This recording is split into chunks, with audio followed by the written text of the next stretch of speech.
as they were just making the things and being who they were, Right. out of who they were became a piece of art or an invention or a thought, right? Yeah. Or an idea or a concept out of just who they were and how they lived and engaged with the things around them and the people around them.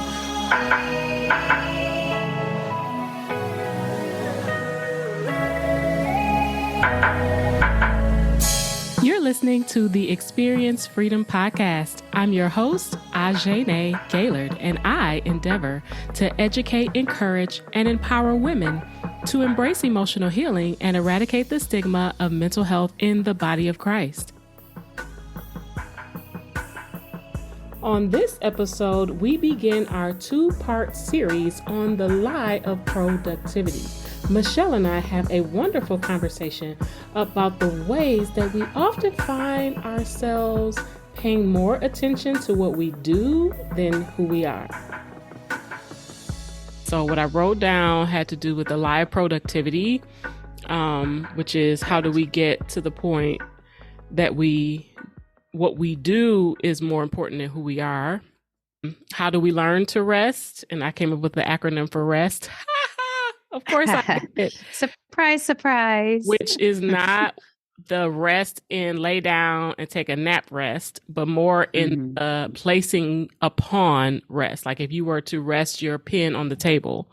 Oh, yes. There's a sense of, the table is going to support the pen. I know it can be placed here for security. That's good. That's the rest I want to talk about. And so the acronym is to rely entirely on the spirit of truth. That's what it means to rest. To rely entirely on the spirit of truth.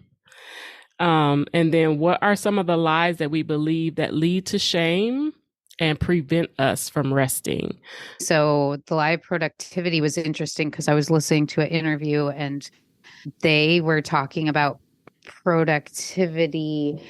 I can see the positive aspect, like as a society, not wanting people that are just mooching and being lazy and things like that. So it's like, well, you need to be a productive citizen, right? And obviously, you're not trying to say that that's not true. You don't want a bunch of people who are just taking advantage of the work of other people. But the other side is that everybody is all about productivity and they're not looking at people as human beings. They're just looking at them. What can you do for society? What can you contribute and all of that? I'm reading a book with my son and talking about Michael Jordan, Abraham Lincoln, Emily Dickinson, Thomas Edison, these people that failed, right? And then, Michael Jordan, it was always like, I read one of his biographies or something when I was maybe in high school because I was a big basketball fan. And, you miss 100% of shots you don't take, but he, was given the final shot this many times and he missed it this many times and things like that. Right, but of course he kept going. He never gave up.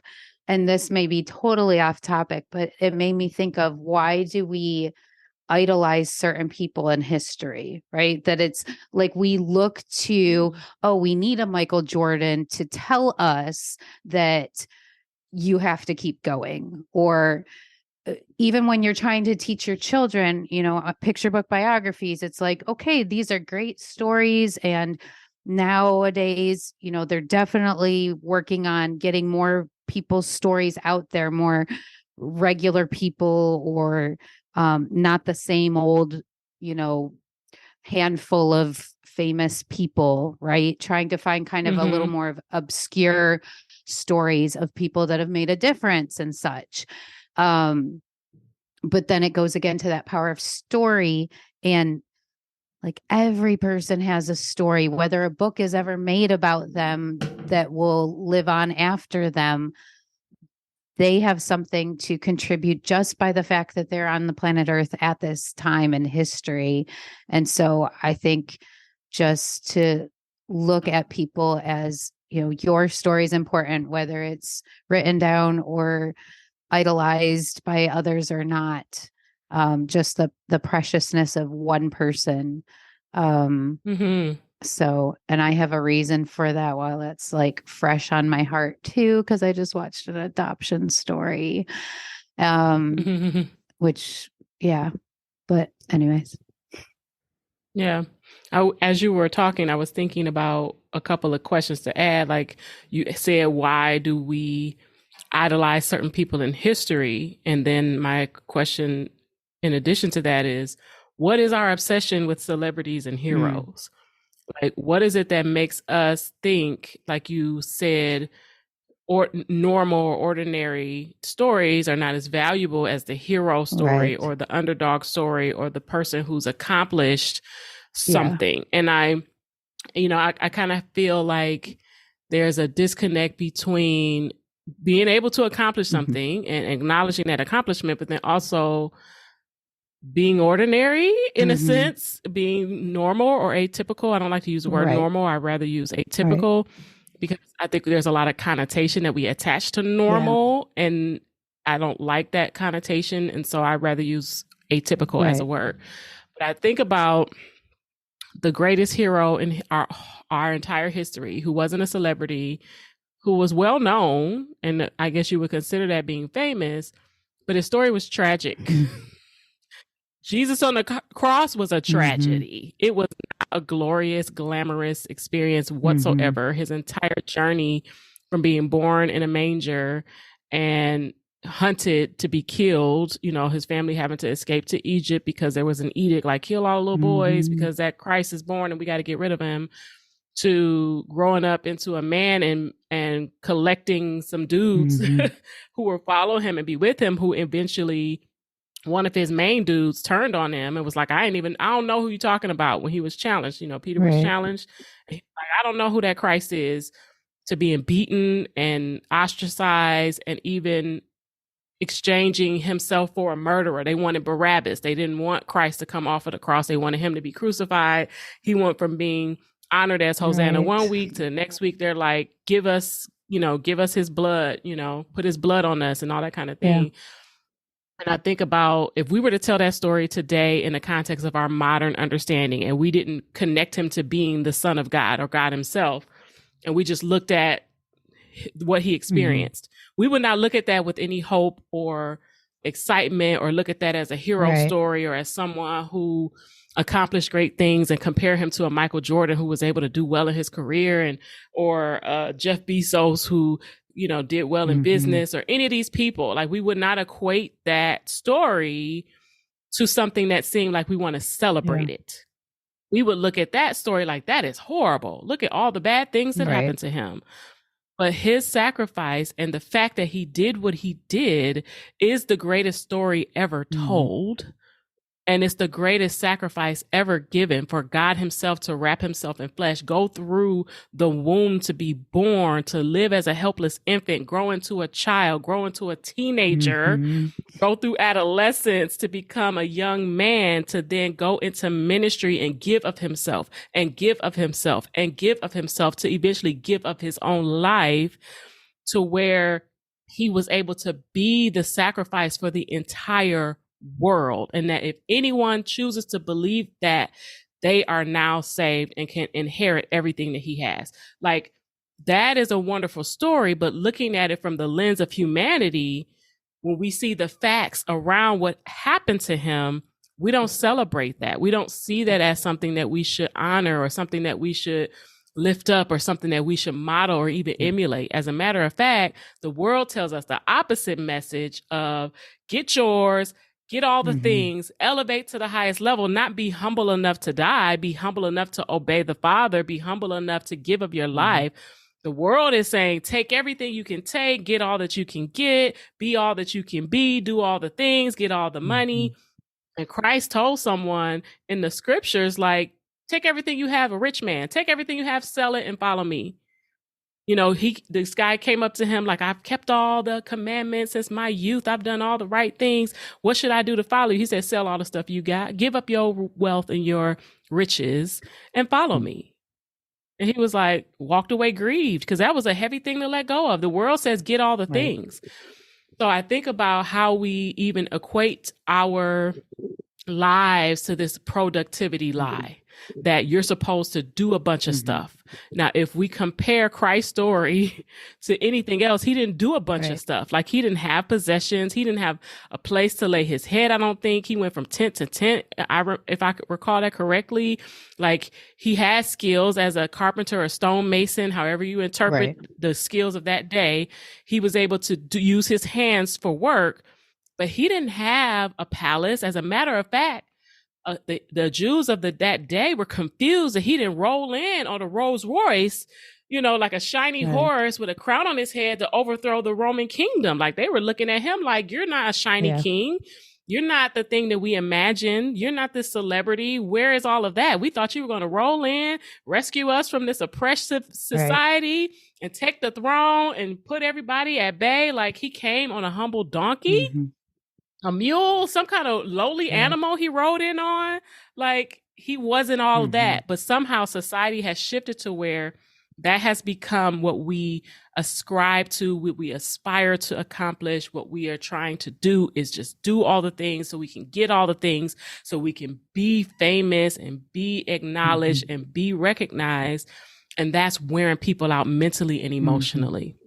Like, this lie of productivity. I think if we look at the history of humanity, just in general, going from the Garden of Eden to where there was paradise and it was perfect, and basically Adam and Eve were just like chilling in the garden, enjoying the cool of the day. The Spirit of the Lord would just go through the breeze and they were just having a good old time.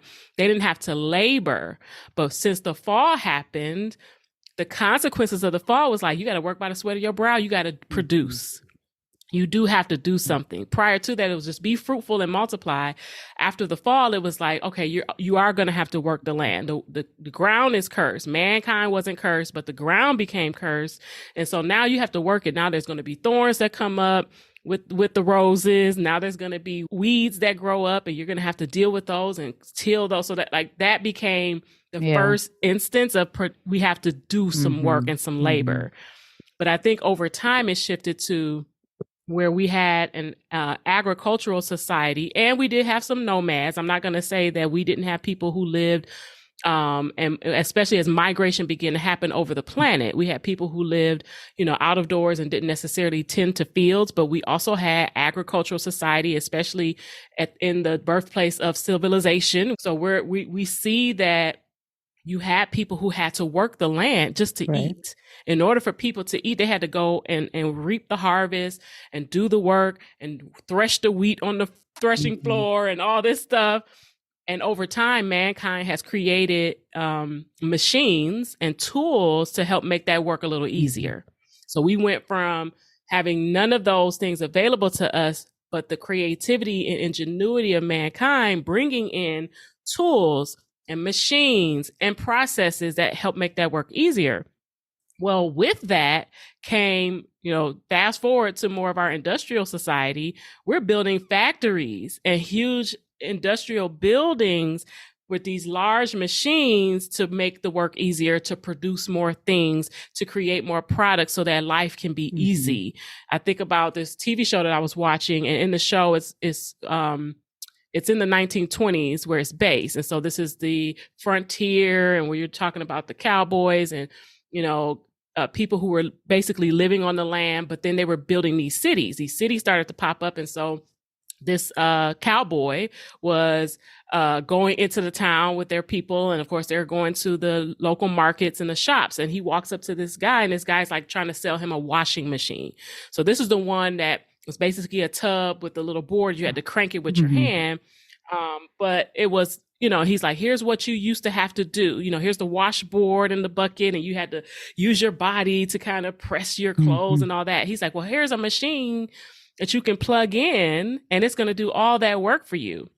So the cowboy looked at him and said, well, if I get this machine from you, I got to buy the machine, right? He said, well, yeah, we can put you on a payment plan where you can take it, but then you have to pay each month towards the purchase of it because it's a very expensive machine. And then he said, well, if I bring the machine home, how am I going to run it? I don't have water. I'd have to go and get a water connection, and I'd have to get electricity connected. And then that means you have to come out, you have to run the wires, you have to connect all that to my house. And now I have to pay for the utilities to run. And so this is supposed to make my life easier. But as a matter of fact, for me to pay for the product, for me to pay for what I'm going to need to run the product, I got to go out and work even more. And so when am I going to have time to be with my family, to like that just thought. And I was just like, this is amazing that they're putting this on television. Yeah.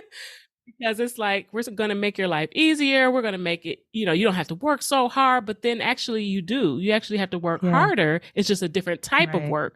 It's not the physical rigor of having to use the washboard to get your clothes clean. It's that I have to go out and labor for someone else, for them to pay me, for me to pay to have the convenience of all of these things. So that type of mentality has been created in our society, where it's like, here, we want to make it easier. We're going to create something to lighten the load, but that cost is going to be more than just the money you pay. It's going to be the life you have to give up in order to maintain all of this. And yeah, it may be faster to get your laundry washed, but is it going to cost you your health because you're not physically using your body like you once did, to do all of the household chores and to take care of all the things around? You're not using, so you're now having to pay for a gym membership to go work out and find time in your schedule after you spend 8 hours at the office to go work out your body because you're not using your body. Like, it's a whole evolution in a sense of where we've come from as a society and built into this system of why we see what we see as far as our physical health is concerned, as far as our mental and emotional health is concerned, why people are struggling to a degree that we have never seen in history before. And it's just like a perfect storm of all of these things that have put us in a position where we don't even see how damaging it is to live up to this lie of productivity. In order for us, even our school system, you and I have discussed this many times about the creation of the school system, not education, but the school system, in order to produce people who could produce, in order to train people to become employees so that they could feed this machine of industry, to have people that will work these machines, have people that could do the work so that they could keep the producing going, right? And so even if we don't, from a modern society, understand all those facets in our own personal individual lives, I think we bought into this lie that we have to do a ton of things. And if we don't do a ton of things, we're not productive, right? We're not a good citizen. We're not a productive member of society. I know you've heard that phrase. I've heard that phrase. What does that even mean? What does being a productive member of society even mean?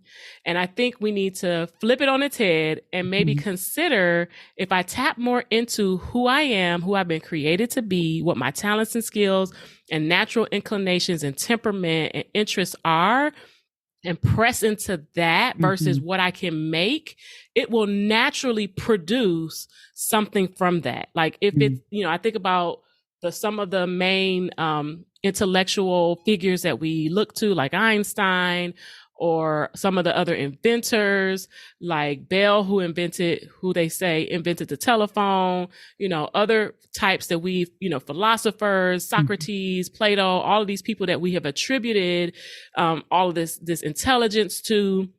How did they go about doing the things that they did? And I think, if I recall correctly, they basically just existed. Took note of what they did and enjoyed. They unschooled. I mean, they basically just did the thing that they enjoyed and wanted to do, took note of it. And then eventually it became a thing. Some of them during their time were ostracized for the things that they did, were actually not accepted in society for the way that they went about creating what they did, or producing what they did, or saying some of the things that they did. It wasn't until later that people appreciated, even some artists.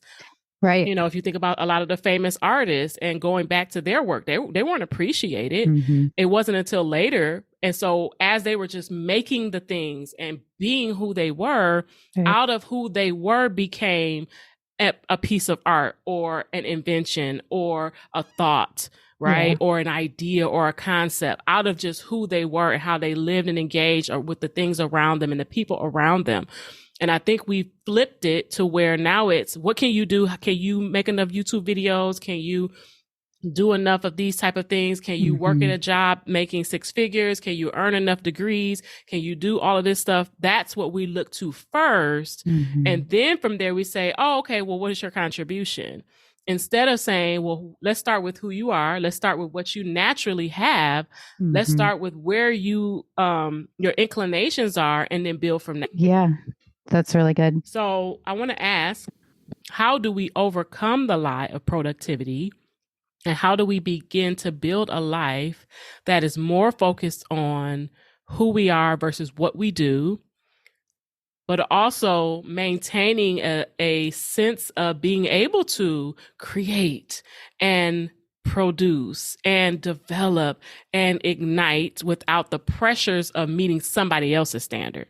What a great question to end this part of the 2-part series on.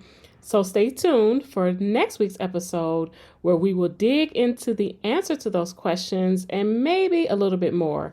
You will also receive the life work for this series, so be sure to listen in.